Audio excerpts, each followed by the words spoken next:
Hello and welcome to Oak Mountain Media. My name is Noah Arrington. Today I'm sitting down with Mr. Dunham. What's up, Dunham? Hey man, what's up? Glad to get to do this. Oh yeah. I just want to get you in here and, just talk about you and your life. So let's start it off with, how did you want to get into teaching?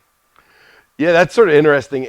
So when I was in high school, my dad is an orthopedic oncologist, or retired orthopedic oncologist, which means he's a bone cancer doctor. My mom was a ER nurse and an OR nurse and everything, and so I really thought God was calling me to be a pediatrician, and so that's what I went to school for. I went to Auburn, and that's what I was going for. And then towards the end of my senior year of college, I just really felt the Lord's leading in my heart to become a teacher, which is not really anything I'd ever thought about before. But then the crazy thing is I started looking back, and I'd been a camp counselor teaching younger kids for a long time. I was always the kid in high school that was tutoring his friends for free, you know how that goes. So, Yeah. But it was something that I just naturally was drawn to. And it has been the best thing. I love being a teacher. It is honestly my favorite. It's just great. It's been a joy to be here. I've taught, this is my 14th year. I've been in the same room, and most of the time I teach the same subjects. I love teaching anatomy, and I actually really do love having freshmen most of the time.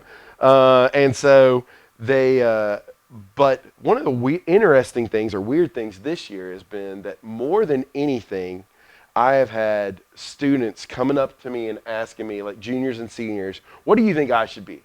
How do I know what I should be?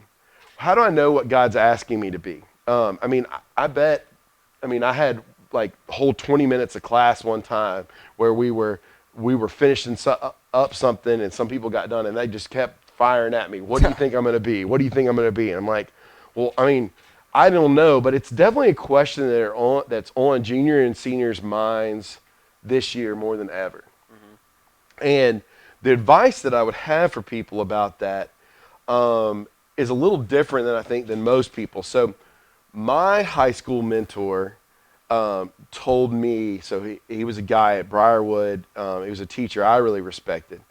He told me that to seek God in the journey, not just the destination. So the way I was looking at it when I was a senior was, all right, if God tells me, if I feel like I need to go that I'm being led to be a doctor, then I've got to do the work to get there. Instead, what it really comes down to is every day following him, and that made it where then he could lead me where he wanted me to go. And so it's not just about the destination, it really is about the journey to get there. And one of the things that I would encourage students with about that is, are you becoming the right kind of person? Not just are you pursuing the right field, but are you becoming the right kind of person? Because a person with high character who will do what is right, who knows how to work hard, who will persevere, who is creative and has, good ideas and can work well with people, you could put that kind of person in almost any job, and they're going to be successful and they're going to be happy. But if you put someone who can't work well with people, who doesn't work hard, it doesn't matter what job you give that person, they're not going to be successful, more than likely. So in the end, it really does come down to not just what job you choose, but what kind of person you are, and are you being prepared for that? I heard in my adult life, the pastor that has made the biggest influence on me, he's actually, I got to see him one time at Sanford, but his name's Tim Keller. He's a pastor up in New York City. He actually has cancer right now, but he said, about a job, there was 3 things when you're looking at a career path that you need to look at. 1, do you have a talent in it? If you're not gifted in this thing, then, you're probably, and do you love doing it? Gifted, okay? So do you like doing it? Do you have a gifting there? If I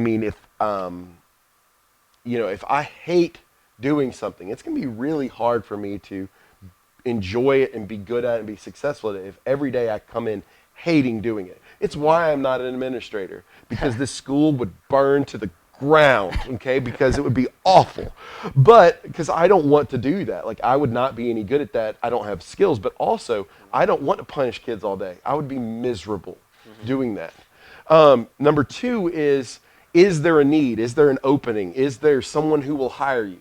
So, like, I would love to be a marine biologist, but there's 100 marine biologists in the world, and I live in the middle of Alabama. It ain't gonna happen. So, but there is a need for teachers, you know. And then the third thing is it something that you can serve other people with? And some people think about service as only like teachers or first responders or military or things like that, nurses, doctors, but that's not always true. Like I have a sister-in-law who's in financial planning, but she uses that, and yes, she makes money, but she uses that to help others make money. And that's where her skills are, and she really enjoys it. So how can you help others in that? And if you find something where you love it and you have skills in it, you have a joy doing it and you can help others, you know, and then that you like, there's an opening. I mean, if you find that, man, that's pretty good, and that's a pretty good career. Also, but if you have the character, then you can switch jobs. My dad switched jobs, and instead of being an orthopedic oncologist, started helping patients who were dying. It's one of the hardest things I've ever seen him have to do, but it was also one of the most encouraging because he was able to help people. Well, it was because he was the right kind of person that then he could help people who were on death's doorstep. And so it's as much about your character as the right job. Are you the right person? Then the job will come in time, is really the advice I would give people or give high school students on this as much as anything. So that's why I love talking to you guys, because y'all know, like, I mean, y'all have been there.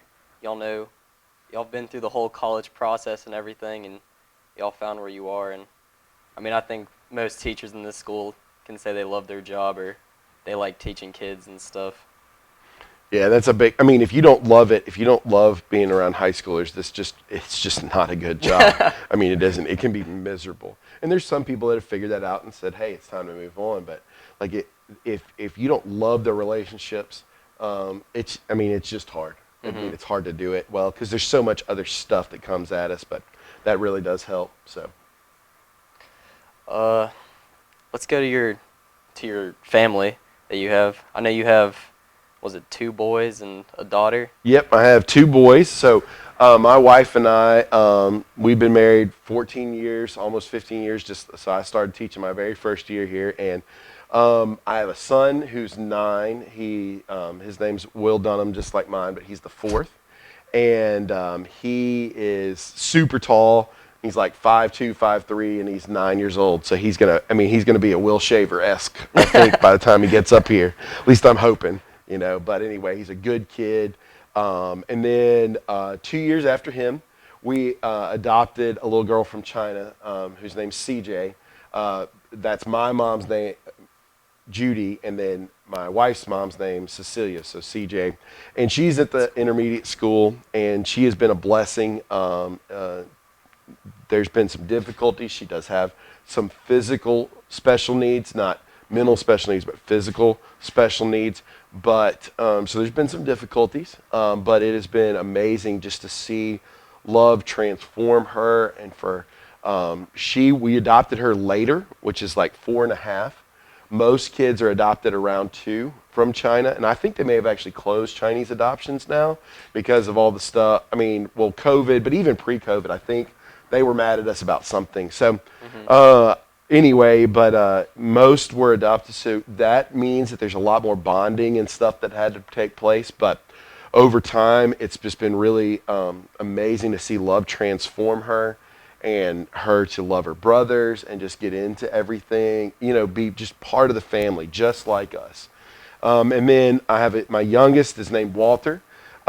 He is 5, so he just started kindergarten, and He is, if you ever hear anybody talk about, like around me, about Monster Baby, that's him. So when he was born, he was 11 pounds, 3 ounces. Oh my gosh. If you have any clue how big that is. So my son was 9 pounds, and that's a big baby. But 11 pounds, 3 ounces was the obstetrician. It was the second biggest baby, and she delivered like 10,000, 12,000 babies. Man. So, and he's just huge. And he's got a massive head. So now he looks like a weeble wobble walking around. Like he's thinned out, so his body's real thin because he grows like crazy. And he's going to be super tall too. But he got this big old, he got an adult size head walking around on this 5-year-old. So, but he's super cute and he's into everything. He wants everybody to be his friend.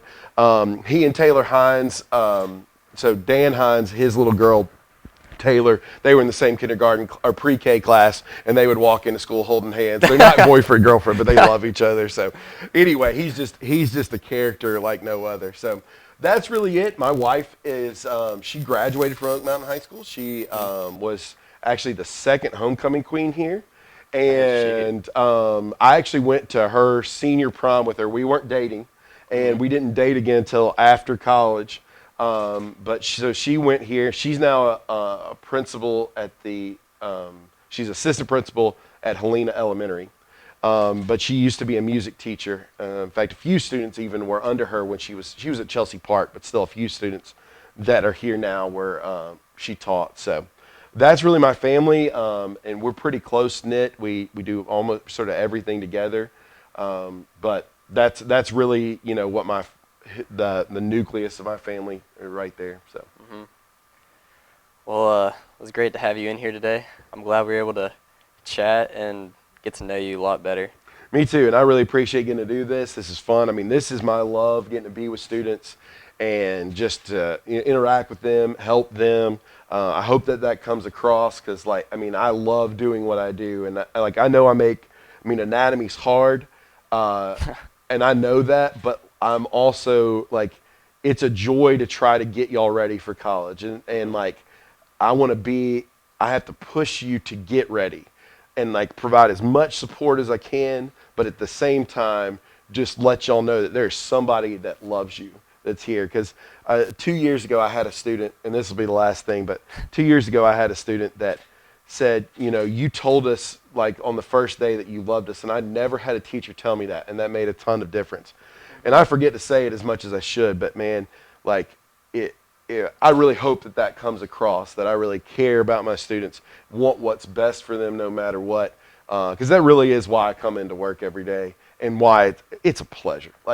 I know I get frustrated, but man, it really is a joy getting to do this every day, be with y'all. And if it wasn't for y'all, I don't know, that I would be doing something else. That's for sure, because all the rest of it ain't no fun, but y'all are good. Yeah. So you're a good guy, man. Thank you.